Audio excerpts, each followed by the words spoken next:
నమస్తే తెలుగు ప్రజలారా, తెలంగాణ ప్రజలారా, ప్రత్యేకంగా తెలంగాణ నిరుద్యోగులారా. రీసెంట్లీగా గ్రూప్ 1, గ్రూప్ 2, గ్రూప్ 3 ఈ యొక్క ఫలితాలు వచ్చినాయి. ఈ ఫలితాలు మరి ఎస్సీ, ఎస్టీ, బీసీ, మైనార్టీకి సంబంధించిన చాలామంది అభ్యర్థులు వాల్యుయేషన్ సరిగా లేదని, కొంతమందికి అన్యాయం జరిగిందని, కోర్టులలో ఉన్న కేసులు ఏమైనాయి అని, మరి ప్రత్యేకంగా అగ్రకులాలకు ఎక్కువ పోస్టులు వచ్చినాయని, ఎస్సీ, ఎస్టీ, బీసీ, మైనార్టీలకు తక్కువ వచ్చినాయని, గతంలో G-29 మరి ధర్నాలు, రాస్తారోకులు, కోర్టులో కేసులు, ఈ అన్ని విషయాల గురించి ఈరోజు గ్రూప్ 1 అభ్యర్థి రాము గారు మన స్టూడియోలో ఉన్నారు. వెల్కమ్ రాము. ఇప్పుడు రీసెంట్లీగా టీజీపీఎస్సీ తెలంగాణ ప్రభుత్వము మరి గ్రూప్ 1, 2, 3కి సంబంధించిన ఏదైతే ఫలితాలని ఆ ఫలితాలు ఇచ్చింది. ఆ ఫలితాల వల్ల మరి మీరు సంతృప్తికరంగా ఉన్నారా? ఏంది పరిస్థితి? ఇప్పుడు రీసెంట్గా గ్రూప్ 1, 2, 3 అన్ని ఫలితాలని టీజీపీఎస్సీ రిలీజ్ చేసింది. గ్రూప్ 1 మెయిన్స్ ఫలితాలను ప్రకటించింది. దాంతోపాటు గ్రూప్ 2, గ్రూప్ 3 ప్రకటించింది. దాంట్లో సంతృప్తిగా ఉన్నారా అంటే కొంతమంది సంతృప్తిగా ఉన్నారు, చాలామంది అసంతృప్తిగా ఉన్నారు చెప్పాలంటే. అంటే 563 ఏమో గ్రూప్ 1 పోస్టులు ఉన్నాయి, సుమారుగా ఇప్పుడు 783 గ్రూప్ 2 పోస్టులు ఉన్నాయి. గ్రూప్ 3నేమో 1388 ఉన్నాయి. మరి అది చూడడానికి వేలలో ఉన్నాయి కదా, మరి ఎందుకని సంతృప్తిగా లేరు? ఇప్పుడు గ్రూప్ 2 అనేది పోస్టులు తక్కువ ఉన్నట్టే మనం గతంతో పోల్చుకున్నాం. అంటే డిమాండ్ చేసినప్పుడు ఎక్కువ చేసారు, 1500 నుండి 2000 దాకా వేస్తా అని చెప్పి 783 మాత్రమే వేసారు. ఓకే, గతంతో పోల్చుకుంటే చాలా తక్కువ ఉన్నాయి గ్రూప్ 2 పోస్టులు. ఇప్పుడు మరి ఎందుకని సంతృప్తిగా లేరు నిరుద్యోగులు, తెలంగాణ నిరుద్యోగులు? ఎందుకని అంటే ఇప్పుడు మనం గ్రూప్ 1 మెయిన్స్లో చూసుకున్నాం అనుకోండి, దానికి వాల్యుయేషన్ సరిగా జరగలేదని చాలా మందికి ఒక అనుమానం ఉంది. అనుమానాన్ని టీజీపీఎస్సీ నివృత్తి చేయాలి. అనుమానాలు చాలా ఉన్నాయి దాంట్లో. అంటే ఒక విషయం కనపడుతుంది, Telugu medium versus English medium. English medium paper వాళ్ళకి 78, 90, 110, 120, అవసరమైతే 130 వరకు కూడా వేసిన దాఖలు ఉన్నాయి. లేదు అని అంటే ఇప్పుడు తెలుగు మీడియం అభ్యర్థులకి 27, 28, 38, 42 ఇట్లా 50కి దాటిన పరిస్థితి ఉన్నది. ఈ పరిస్థితులలో మరి ఒక సుమారు 80 నుండి 90 మార్కులు గ్యాప్ వస్తే అంటే ర్యాంకులు తారుమారయ్యే ప్రమాదం ఉన్నదని చెప్పేసి తెలుగు మీడియం అభ్యర్థుల యొక్క ఆవేదన ఉంది. దీంట్లో నిజమెంత? నిజము అంటే ఇప్పుడు రీసెంట్గా డేటా మొత్తం రిలీజ్ చేసింది టీజీపీఎస్సీ. ఏమని రిలీజ్ చేసింది మనం చూసుకుంటే, ఇంగ్లీష్ మీడియం అభ్యర్థులు 12,323 మంది ఇంగ్లీష్ అభ్యర్థులు మెయిన్స్ రాశారు. ఓకే, దాంతోపాటు తెలుగు మీడియం అభ్యర్థులు 7,829 మంది రాశారు. తెలుగు మీడియం అభ్యర్థులతో పోలిస్తే ఇంగ్లీష్ మీడియం అభ్యర్థులు 4,494 మంది ఎక్కువ రాశారు. ఓకే, అది ఓకే. రాసినప్పుడు టాప్లో చూసుకుంటే అంతా ఇంగ్లీష్ మీడియం అభ్యర్థులే మాకు ఎక్కువ మార్కులు వచ్చాయని మీడియా కథనాలు, ఇన్స్టిట్యూట్ కథనాల వల్ల మనకు అర్థమవుతుంది. దాంతోపాటు ఏ ఒక్క తెలుగు మీడియం అభ్యర్థి కూడా ఇంతవరకు నాకు 450 మార్కులు దాటినాయి అని ఎవరు కూడా మీడియా ముందుకు వచ్చినంతవరకు చెప్పలేదు. ఓకే, దానివల్ల వస్తున్న అనుమానం ఏంటంటే దాదాపు 100 మార్కుల వేరియేషన్ ఉంది తెలుగు మీడియం వాళ్ళకి, ఇంగ్లీష్ మీడియం అభ్యర్థి. దీని టాప్ వాళ్ళు ఇచ్చినటువంటి ఏదైతే డేటా ఉందో దాంట్లో తెలుగు మీడియం అభ్యర్థులు టాప్ 100లో ఎంతమంది ఉన్నారు, టాప్ 500లో ఎంతమంది ఉన్నారు, టాప్ 1000లో ఎంతమంది ఉన్నారు, తెలుగు మీడియం అభ్యర్థులు ఎంతమంది ఎంపికయ్యారు, పోస్టులు అనేవి తర్వాతకి టాప్లో ఎంతమంది ఉన్నారు అనేది టీజీపీఎస్సీ ఇవ్వాలి. అంత డేటా ఇచ్చినప్పుడు అది కూడా డేటా ఇవ్వాలి ఖచ్చితంగా. ఇక్కడ ప్రధాన ఒక విమర్శ ఉంది. సరే, అవి 7 పేపర్లు అంటే paper 1, paper 2, paper 3 up to 7 వరకు ఉన్నాయి. మొత్తం 900 మార్కులు కదా. ఈచ్ వన్ పేపరు 150 మార్కులు. ఈ జనరల్ ఇంగ్లీషు కామన్ 6 పేపర్లు అర్హత పరీక్ష. అయితే 900కి 450 కూడా దాటని పరిస్థితి. ఒకవేళ ఇప్పుడు ఈ పేపర్ వాల్యుయేషన్ చేసిన దాంట్లో అంటే టైర్ 1, టైర్ 2, టైర్ 3 ఒక ఫస్ట్ పర్సన్ ఒక గ్రూప్ ఆఫ్ కమిటీ ఫస్ట్ ప్రైమర్గా ఒకసారి దిస్తారు, సెకండ్ రౌండ్ మళ్ళీ ఒకసారి దిస్తారు, ఫైనల్గా ఒక రౌండ్ దిస్తారు. అయితే ఫైనల్ రౌండ్ దిద్దే వాళ్ళు వాళ్ళకి సంబంధించిన వ్యక్తులు ఉన్నారు. అది ఓకే, ఓసీలు కావచ్చు, వాళ్ళు రెడ్డీస్ అయినా లేకుంటే వేల్మల అయినా లేక దాంట్లో బ్రాహ్మిన్స్ అయినా ఎవరైనా వాళ్ళకి సంబంధించిన వాళ్ళే టాప్ 100లో ఎక్కువ ఉన్నారు, టాప్ 500లో సుమారుగా 130 కంటే ఎక్కువ ఉన్నారు అనేది ఉన్నది. దీంట్లో నిజమెంత? అయితే వాస్తవానికి వాళ్ళు ఇచ్చిన వెబ్ నోట్లో ఏముందంటే 3 సార్లు ఫస్ట్ ఒకసారి ఒక ప్రొఫెసర్ ఒక పేపర్ దిద్దినప్పుడు రెండోసారి కూడా ఇంకో ప్రొఫెసర్ ఎన్ని మార్కులు ఇచ్చాడు అనేది చూస్తారు. చూసి వీళ్ళిద్దరు వేసినప్పుడు యావరేజ్ తీస్తుండొచ్చు. దాని పేపర్ కరెక్షన్ అని ఎట్లా చేశారని వెబ్ నోట్లో ఇచ్చాడు. ఇద్దరు మాత్రమే పేపర్ కరెక్షన్ చేశారని ఉంది. మీరు అన్నట్టుగా టాప్ 100లో చూసుకుంటే మనం టాప్ 100లో చూసుకుంటే ఓసీలు 32 మెంబర్స్ వచ్చారు, బీసీలు 48 మెంబర్స్ వచ్చారు, ఎస్సీలు 3 వచ్చారు, ఎస్టీలు 5 వచ్చారు, ఈడబ్ల్యూఎస్ 12 మంది వచ్చారు. టాప్ 100లో చూసుకున్నప్పుడు 32, 12, 44 మంది ఓసీ కేటగిరీ వచ్చారు, బీసీ 48 మంది వచ్చారు. మిగిలిన చూస్తే ఎస్సీ ప్రాతినిధ్యం, ఎస్టీ ప్రాతినిధ్యం టాప్ 100లో చాలా తగ్గింది. అంటే ఓ రకంగా ఇప్పుడు ఎస్సీలని ఎస్టీలని వీళ్ళకి తెలివి లేదు, వీళ్ళు ఇంతవరకే రాస్తారు అనేది అంటే వాళ్ళు అట్లా నిరూపించినట్టు తేట తెల్లం కనపడుతుంది ఒకటి. ఒకవేళ 100కి 32, మళ్ళీ ఈడబ్ల్యూఎస్ వాళ్ళు ఒక 10 మెంబర్స్ అంటే 42 మెంబర్స్, నియర్లీ 44 మెంబర్స్. అయితే 100లో 44 వీళ్ళు ఉంటాయి. మరి వీళ్ళ జనాభా ఎంత, వీళ్ళ ప్రాతినిధ్యం ఎంత అంటే మీరన్న లెక్కల ప్రకారమే 46, ఏదైతే 46% అన్నారు మీ జనాభా లెక్కల ప్రకారం, తెలంగాణ ప్రభుత్వం ఇచ్చిన జనాభా లెక్కల ప్రకారం బీసీలు 46, ఎస్సీలు 15%, లిటరల్లీ. మరి ఎస్టీలు సుమారు 7-8 ఉన్నట్టు వాళ్ళు 10% చేస్తా అన్నారు. ముస్లింలు వాళ్ళు 12 కంటే ఎక్కువ ఉన్నారు. ఈ రకంగా చూస్తే మరి ఏడ న్యాయం జరిగినట్టు? ప్రాతినిధ్యం ఖచ్చితంగా ఓసీల ప్రాతినిధ్యం పెరిగింది టాప్ 100లో. ఓకే. దాంతోపాటు బీసీలు కులగణన సర్వేలో చూస్తే మనం బీసీలు 56, అప్రాక్సిమేట్లీ 60% బీసీలు ఉన్నట్టుగా ఉంది. అయితే ఇక్కడ ఏం జరిగింది, జియో 29 తీసుకురావడం వల్ల ఎక్కువ జనాభా అయితే ఎవరైతే ఉన్నారో వాళ్ళ ప్రాతినిధ్యం సహజంగా మెయిన్స్ లో పెరిగింది. పెరగడం వల్ల టాప్ 100లో కూడా బీసీల ప్రాతినిధ్యం పెరిగింది జనాభా ప్రాతిపదికన చూసినప్పుడు. దాంతోపాటు ఎస్సీ ఎస్టీలు చూసినప్పుడు వాళ్ళ ప్రాతినిధ్యం ప్రకారం టాప్ 100లో వాళ్ళు లేకపోవడం అనేది గమనార్హం ఇక్కడ. రైట్. అయితే ఎస్సీ ఎస్టీలు ప్రధానంగా ఓపెన్లో రాకపోవడానికి జియో 29 అనేది గొడ్డలు పెట్టయింది అనేది నిరూపితమైంది. నిరూపితమైంది అంటే ఇప్పుడు డేటా చూస్తే మాత్రం దాని ప్రకారం చూస్తే జియో 29 ద్వారా వాళ్ళు ఎంపిక కాలేదు, తక్కువ మంది అయినట్టు. మీరు గతంలో జూలై 19, 2024 నాడు సోమాజిగూడ ప్రెస్ క్లబ్లో జియో 29 సంబంధించి ప్రెస్ మీట్ పెట్టారు. తెలంగాణ మీద మేధావులు వీటల్ లాంటి వాళ్ళు, లేకుంటే ఎవరైతే ప్రొఫెసర్స్ ఉన్నారో ప్రొఫెసర్స్లో కూడా చాలామంది వచ్చిన్నారు. వినోద్ కుమార్తో పాటు హరగోపాల్ లాంటి వాళ్ళు కూడా చాలామంది వచ్చారు. అయితే ఈ విషయంలో మరి న్యాయం జరగకపోవడానికి గల కారణాలు, కోర్టు కేసులు, హైకోర్టులో 32 కేసులు వేసిర్రు, సుప్రీంకోర్టులో సుమారు 4 కేసులు వేసిర్రు. ఎందుకని ఆ కాలయాపన చేసి ఈ కేసుల్ని మరి నీరు గార్చి జడ్జిమెంట్ రాకముంటుంది? మరి జడ్జిమెంట్ ఏ విధంగా వచ్చింది, ఎందుకని అన్యాయం జరిగింది? ఇప్పుడు మొదటగా 29ని సింగిల్ బెంచ్కి పోయినప్పుడు, దాని నుంచి డివిజన్ బెంచ్కి పోయినప్పుడు, డివిజన్ బెంచ్ మెయిన్స్కి రాకముందుకే డివిజన్ బెంచ్లో దాని మీద ఎలాంటి తుది నిర్ణయం రాగలేదు. దానివల్ల సుప్రీంకోర్టుకు పోయినాం. సుప్రీంకోర్టుకు పోయినప్పుడు మెయిన్స్ పైన స్టే ఇవ్వండి, ఈ 29 మీద పూర్తిగా 29 రాజ్యాంగబద్ధమా కాదా అని నిరూపించండి అని అడిగినప్పుడు, ఆల్రెడీ ఈరోజు ఎగ్జామ్ జరుగుతుంది, మేము దీని మీద ఏం చేయలేం, ఆ పరీక్ష జరిగిన తర్వాతకి హైకోర్టులో దాన్ని తుది నిర్ణయం తీసుకొని రండి అని సుప్రీంకోర్టు చెప్పడం అయింది. ఆ తర్వాత మెయిన్స్ అయిపోయాక మళ్ళీ జియో 29 పైన సుప్రీంకోర్టుకి వెళ్ళాం, రోస్టర్స్ జియో 29 మీద. అయితే 29 అప్పుడు సుప్రీంకోర్టు ఏం చెప్పింది అంటే, ఇక్కడ డివిజన్ బెంచ్లో డిలే అంటే న్యాయం కోరడంలో మీరు న్యాయం కోరుకోవడానికి మీరు ఆలస్యంగా వచ్చారు కోర్టుకు, దానివల్ల మీ కేసును అనేది మీరు డిస్మిస్ చేస్తున్నామని ఇక్కడ డివిజన్ బెంచ్లో అయిపోయింది. డివిజన్ బెంచ్ అయిపోయిందని మళ్ళీ దీనికి అప్పీల్కి ఎస్ఎల్పి ఫైల్ చేసుకుని వెళ్ళాం. డిలే అయిందని సుప్రీంకోర్టు చెప్పలేదు, హైకోర్టు చెప్పింది. ఫర్ ఎగ్జాంపుల్ తెలంగాణ ప్రజలారా, ఒక రేపో మర్డరో జరిగింది అనుకుందాం, నీ ఇన్వెస్టిగేషన్ ఎంత స్పీడ్ ఉంటుంది? సరే 2 నెలల, 3 నెలల, సంవత్సరమా? గ్రూప్ 1 అభ్యర్థులు వాళ్ళు మినిమం తక్కువలో 2,50,000 మంది ఉన్నారు, మ్యాక్సిమం 5 lakhs ఉన్నారు. ఈ 2,50,000 మందిలో ఎంతమంది జీవితాలు బలై ఉంటాయి?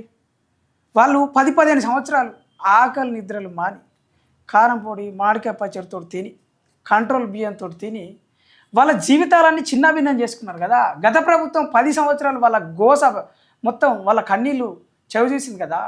వాళ్ళు నిజంగా వాళ్ళ అమ్మనాన్నలు ఇంటికాడ కాయ కష్టం చేసి 4 పైసలు సంపాదిస్తే అవి కూడా తీసుకొచ్చి కోచింగ్ సెంటర్లో మొత్తం పోసి పుస్తకాలు పెట్టి, పుస్తకాలకు ఎక్కువ మొత్తంలో డబ్బులు పెట్టి, నిద్రాహారాలు మాని చదివితే చివరికి మిగిలిందేమయ్యా అంటే మళ్ళీ కన్నీళ్ళే. 5 లక్షల మంది రాస్తే 500 పోస్టులు ఏడా? 10 లక్షల మంది సుమారుగా రాస్తే ఆ గ్రూప్ 1, 2, 3లో ఇవన్నీ కలిపితే కూడా 2,740 దాటిన పరిస్థితి. ఎగ్జాక్ట్లీ 2,734. అంటే ఈ పోస్టులలో దశల వారీగా అన్యాయం జరిగింది. ఒక రకంగా వర్గీకరణ పేరుతోటి కూడా ఎస్సీ వర్గీకరణ పేరుతో దాంట్లో జరిగిన దాంట్లో సుమారు 250 పోస్టులు మరి మాదిగలకి మాదిగ ఉపకులాలకు అన్యాయం జరిగిందని చెప్పేసి వాళ్ళు ధర్నాలు చేస్తూ ఉన్నారు. ఆ బిల్లు క్లియర్ కాక ముందే మరి ఫలితాలు ఇచ్చిన పరిస్థితి, వాళ్ళు కూడా రోడ్ల మీదకి వచ్చి ధర్నాలు చేసిన పరిస్థితి. ఏదేమైనప్పటికీ న్యాయం జరగడంలో నిరుద్యోగుల ప్రభుత్వము, నిరుద్యోగుల యొక్క ప్రాణ త్యాగాల మీద, వాళ్ళ పునాదుల మీద, నీళ్లు నిధులు నియామకాల కోసం ఏర్పడ్డ ఈ తెలంగాణ ప్రభుత్వము మరి నిజానికి అన్యాయం చేసిందని చెప్పేసి అభ్యర్థులు చెప్తా ఉన్నారు. మరి భవిష్యత్ కార్యాచరణ ఏమనుకుంటున్నారు మీరు? నిరుద్యోగులు ఏం చేయాలనుకుంటున్నారు? ఇప్పుడు ప్రధానంగా చూసుకుంటే మనం ఏదైతే ఈ 29 జీవో 29 ఉందో, పిహెచ్ ఉందో, రోస్టర్స్, పిహెచ్ రోస్టర్స్ అంటే ఫిజికల్లీ హ్యాండిక్యాప్డ్ రోస్టర్స్ దాదాపు సుప్రీంకోర్టు గైడ్లైన్స్ విరుద్ధంగా దీంట్లో అమలు పరిచారు.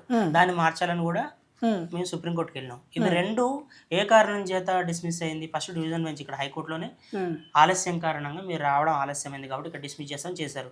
ఇదే కేసును అక్కడ తీసుకోవడం వల్ల అక్కడ కూడా సుప్రీంకోర్టు కూడా అదే అంది, డిలే ప్రాసెస్ మీద తీసేసింది. అంటే ఆలస్యం కావడం వల్లనే న్యాయం జరగకపోవడం అనేది ఎంతవరకు న్యాయం?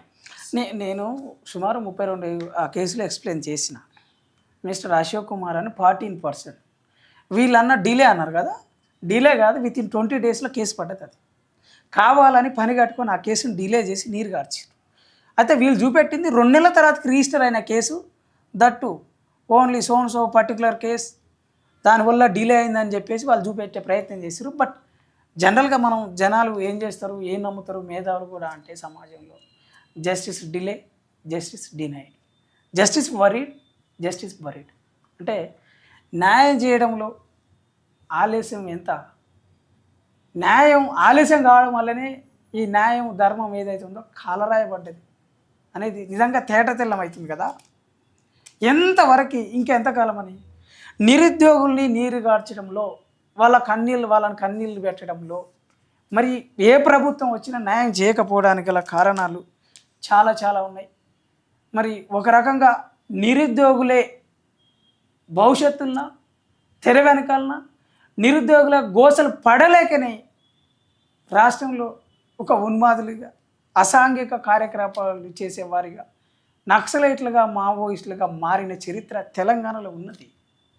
1970 ప్రాంతంలో, అదే 80 ప్రాంతంలో, 90 ప్రాంతంలో ప్రభుత్వాలు ఇట్లా కొల్లగొట్టడం వల్ల, ఆంధ్ర ప్రాంత నాయకులు కొల్లగొట్టడం వల్ల, మరి నిధులు నియామకాలు సరిగా ఇవ్వకపోవడం వల్ల, ప్రత్యేకంగా నియామకాలు ఇవ్వకపోవడం వల్లనే కదా మలిదేశ తెలంగాణ పోరాటం వచ్చింది. 610 జీవో మరి వచ్చి ఏ విధంగా చేసింది అనేది కుట్రలు కుతంత్రాలే కదా. అది ఎన్టీఆర్ ప్రభుత్వమా, లేకుంటే వైఎస్ఆర్ ప్రభుత్వమా, చంద్రబాబు ప్రభుత్వమా? అయిపోయినాక తెలంగాణ విముక్తి పొంది స్వేచ్ఛ వాయువులు పీల్చుకొని ఒక స్వతంత్ర గీతంతో, ఒక స్వేచ్ఛ వాయువులుగా మరి తెలంగాణ సంపద, మా నిధులు, మా నియామకాలు మరి మాకే, మా జలాశయాలు మాకే, మా సంపద మాకే అన్నప్పుడు తెలంగాణ నిరుద్యోగిత మరి మీ సంపద కాదా అన్న విషయం కూడా ఒక్కసారి ఆలోచించండి. తెలంగాణ మేధావులారా, కవులు, గాయకులారా, ఇంకెంతకాలం? మీరు ఉన్న రోస్టర్, ఆ రోస్టర్ని చూస్తే ఒక్కసారి ఆ రోస్టర్ డీటెయిల్స్ చెప్పండి. ఇక్కడ మనం చూస్తే ఇక్కడ పిహెచ్ రోస్టర్స్ అనేవి సుప్రీంకోర్టు గైడ్లైన్స్ ప్రకారం అది వర్టికల్గా హారిజెంటల్కి ఇవ్వడం అనేది ఉంటుంది అనమాట. ఓకే, ఇక్కడ రోస్టర్స్ అయితే ఉన్నాయో విహెచ్ విజువల్లీ హ్యాండిక్యాప్డ్ ఇట్లా ఈ రోస్టర్స్లో తప్పు ఉంది. వాస్తవానికి వాళ్ళు సుప్రీంకోర్టు గైడ్లైన్స్కి విరుద్ధంగా ఇప్పుడు అమలు పరిచారు. దీన్ని కూడా మేము మెయిన్గా ఛాలెంజ్ చేసాం. ఓకే, ఇది కూడా కొలిక్కి రాకముందుకే ఫలితాలు వచ్చినాయి. దాంతోపాటు ఇంకా హైకోర్టులో కేసెస్ ఉన్నాయి. ఈడ ఫిజికల్ హ్యాండిక్యాప్డ్ కూడా అన్యాయం జరిగిందని చెప్తున్నారు. ఫిజికల్లీ హ్యాండిక్యాప్డ్ అంటే వాళ్ళ కొన్ని పోస్టులు జనరల్ అభ్యర్థులకు కానీ, రిజర్వేషన్ అభ్యర్థులకు కానీ వాళ్ళకే పోస్టులు ఎక్కువ పోయింది ఈ రోస్టర్స్ వల్ల. Right, okay. దాంతోపాటు అంటే గతంలో వీళ్ళు ఫైట్ చేయడం వల్ల వీళ్ళకి వచ్చినాయి, అది కూడా నిజమే.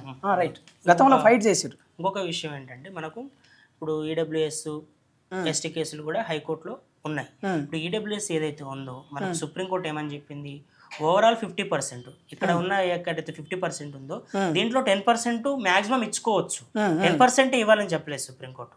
అది కూడా గ్రూప్ 1 మీద పడి ఉంది, అది కూడా కొలిక్కి రాలేదు. ఇక్కడ 50% అంటే దాదాపు మనకు దీంట్లోనే ఈడబ్ల్యూఎస్ 10% ఇవ్వాలి, కానీ ఓవరాల్ ఇచ్చారు అనేది కూడా కేసు పడి ఉంది, అది కూడా కొలిక్కి రాలేదు. అయితే రాము, దీంట్లో చాలా టీవీ ఛానల్స్, మేధావులు, ప్రత్యేకంగా ప్రొఫెసర్స్, కోచింగ్ సెంటర్స్ కూడా ఒక మాట చెప్తా ఉన్నాయి. బహుజన నాయకులు కావచ్చు, ఎస్సీ ఎస్టీ బీసీ నాయకులు కావచ్చు, ఆరోపిస్తున్నది ఏంటంటే జనరల్ ర్యాంకింగ్లో ఓఎంఆర్ షీట్ పెట్టడంలో ప్రత్యేకంగా ఓఎంఆర్ షీట్ పెట్టి వాల్యుయేషన్ సంబంధించింది ఏదైతే ఉందో వాల్యుయేషన్ మెథడ్, ఆ ప్రాసెస్ ఆఫ్ వాల్యుయేషన్, ఆ గ్రూప్ 1లో మెయిన్స్లో జరిగిన ఆ మెథడ్ ఏదైతే ఉందో వాల్యుయేషన్ ఏ విధంగా వాల్యుయేషన్ చేసారు, మార్కుల యొక్క క్రైటీరియా ఏంది అనేది కూడా అంతుచిక్కని పరిస్థితి.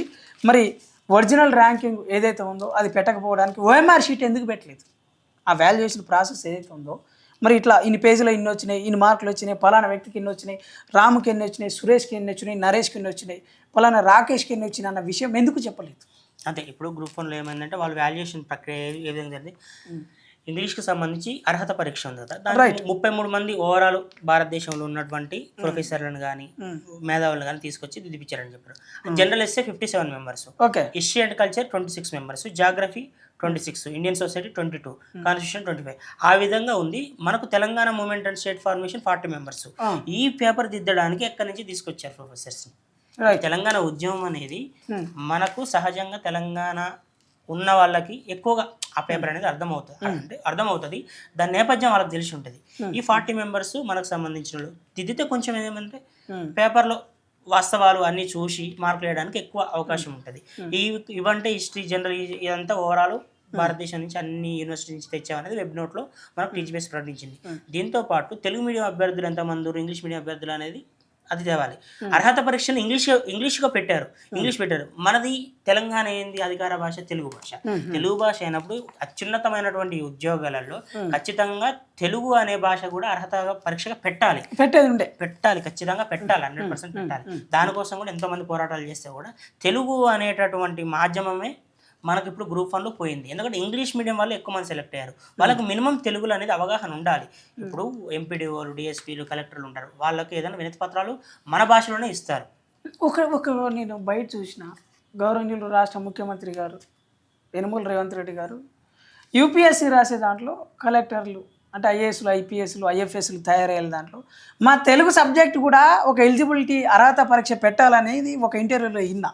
మరి తెలంగాణ ప్రభుత్వంలో ఎందుకు చేయలేదు పని? అదే అర్హత పరీక్ష పెట్టవచ్చు కదా, టీజీపీఎస్సికి సంబంధించి ఆ గైడ్లైన్స్ చేంజ్ చేసి పెట్టవచ్చు కదా.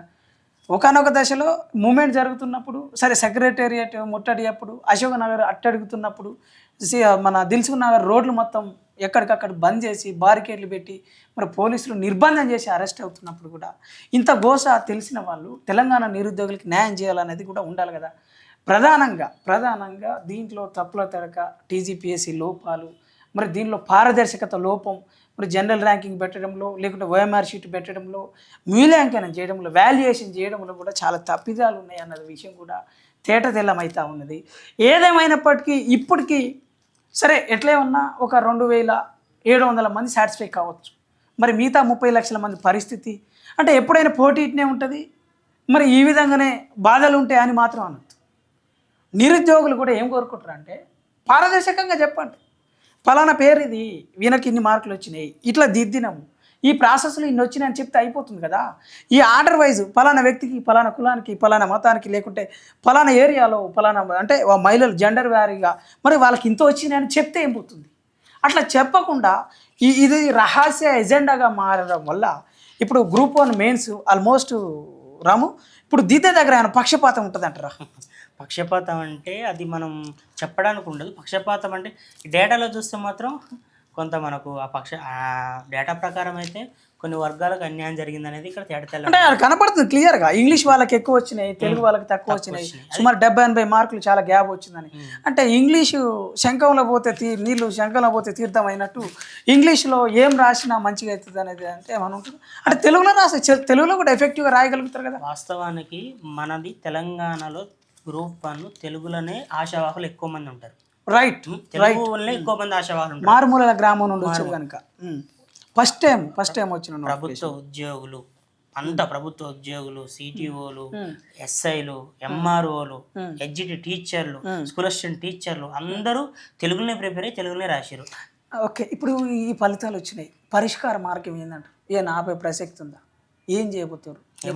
ఏమో మన నిరుద్యోగులు కొంతమంది కొట్టుకుపోతామంటున్నారు, చాలా మంది నిరసనలు తెలియజేస్తున్నారు. తెలుగు మీడియం అభ్యర్థులకు తీవ్రమైన అన్యాయం జరిగిందని వాళ్ళు రోడ్ల పడబట్టి ఈరోజు ప్రెస్ మీట్ పెట్టుకున్నారు. సమాచార హక్కు చట్టం ప్రకారం రైట్ టు ఇన్ఫర్మేషన్ ఏదైతే ఉందో దాని ప్రకారం మీరు సమాచారం పొందే హక్కు ఉంటుంది కదా, ఒకవేళ వేసే ప్లాన్ ఉన్నదా అది తీసి అట్లా? అటే ప్రకారం మనకు తెలుగు మీడియం అభ్యర్థులు ఎంతమంది వచ్చినా మనం టీజీపీఎస్కి పోయి వినతి పత్రం ఇచ్చి అటే వేసుకోవచ్చు. మరి మీ వల్ల ఒకవేళ అంటే చాలా కష్టపడి వాళ్ళు చాలా త్యాగాలు చేసి నిజంగా ఒక అభ్యర్థులు నిజంగా వాస్తవంగా కష్టపడి అభ్యర్థులు నష్టపోయే అవకాశం కూడా ఉంటుంది కదా, ఎందుకు ఆలోచించట్లే?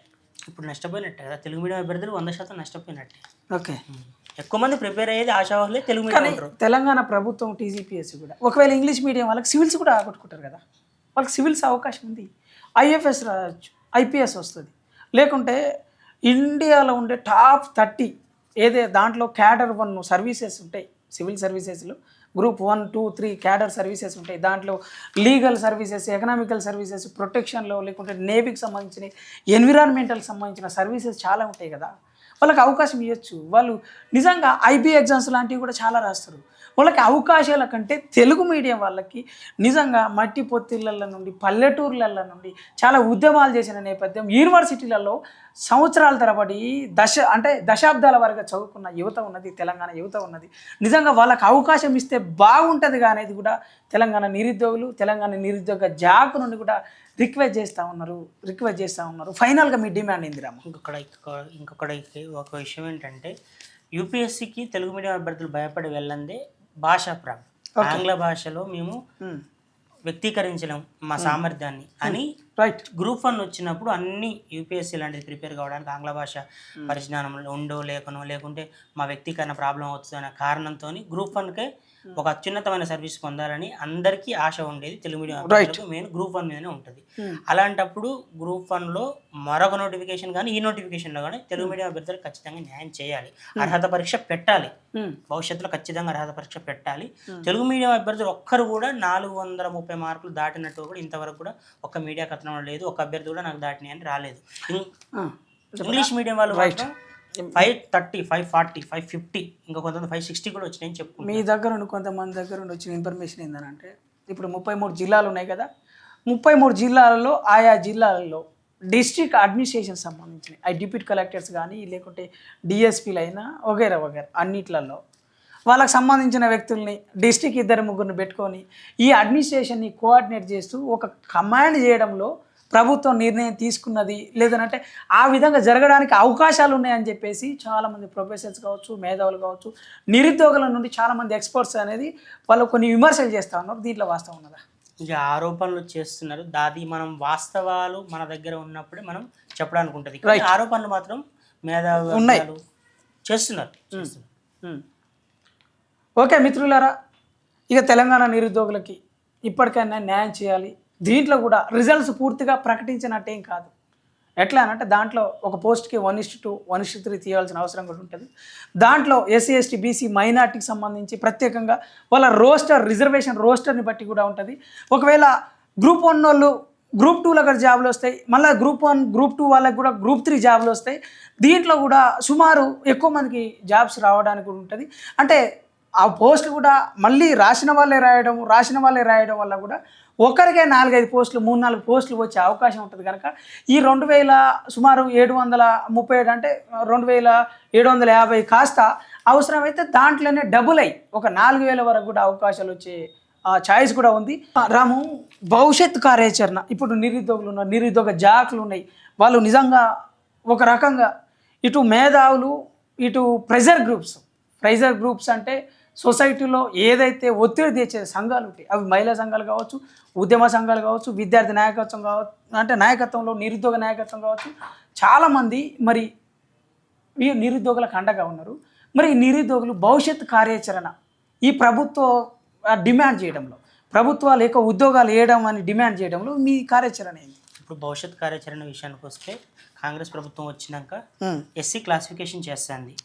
ఎస్సీ ఉపవర్గీకరణ వాళ్ళ పర్సంటేజ్ ఏదైతే ఉందో ఏబిసిడి క్లాసిఫికేషన్ చేసి వాళ్ళకు వచ్చే పరీక్షలలో అన్నిటిలో క్లాసిఫికేషన్ ప్రకారం అంటే ఏబిసిడి అని చెప్పేసి మొన్న బిల్లు పెట్టి ఆల్రెడీ February 4th నాడు పెట్టి మరి ఏ వాళ్ళకి ఒక 1%, బి గ్రూప్ వాళ్ళకి సుమారు 9%, మరి మిగతా సి గ్రూప్ వాళ్ళకి 5% అని డివైడ్ చేసిర్రు. Okay, right. దాని ప్రకారం అమలు చేయాలి. రైట్. దాంతోపాటు ఈ గ్రూప్ 1 అంశానికి వచ్చినప్పుడు మాత్రం తెలుగు పేపర్ని ఖచ్చితంగా అర్హత పరీక్షగా పెట్టాలి.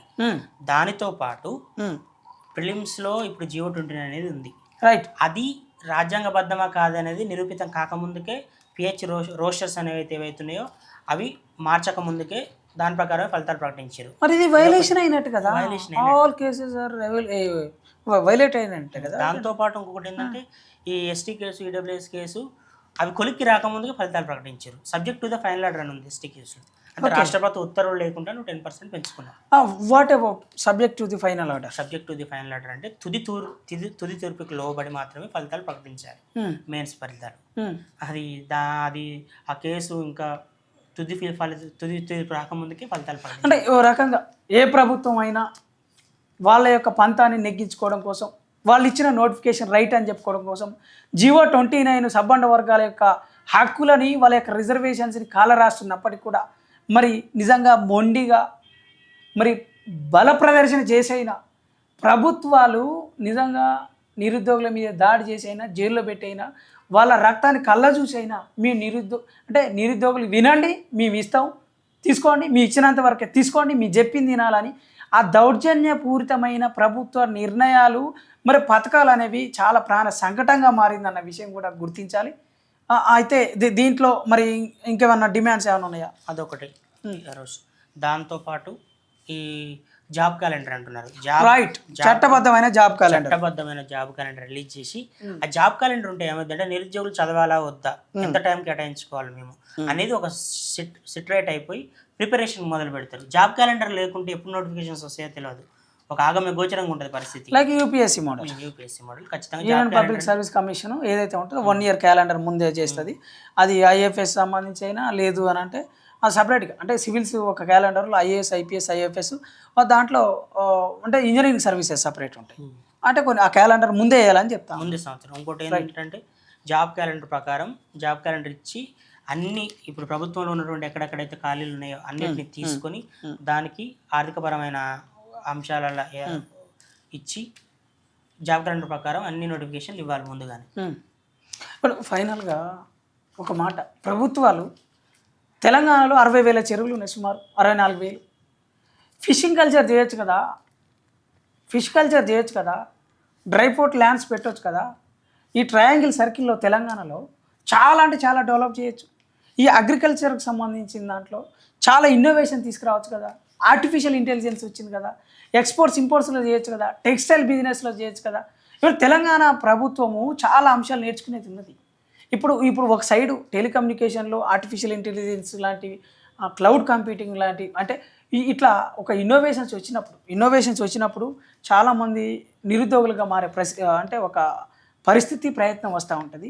ఎందుకని ఇంకా ఆలోచించడం లేదు? ఒక China, Japan, Germany, USA, UK లాగా అక్కడ మ్యానుఫ్యాక్చరింగ్, ఇప్పుడు మేక్ ఇన్ ఇండియా, నిజంగా మేక్ ఇన్ ఇండియా అన్నప్పుడు మేక్ ఇన్ తెలంగాణ తోటి ఎంతవరకు మనకు ఒక అవుట్పుట్ వచ్చింది? మరి అదేవిధంగా ఇప్పుడు తెలంగాణ యువతకి కాంగ్రెస్ ప్రభుత్వం ఏమని హామీ ఇస్తూ ఉంది? ఈ ఎడ్యుకేషన్ సిస్టంలో నిజంగా ఎంతవరకు న్యాయం చేసే పరిస్థితి ఉన్నది?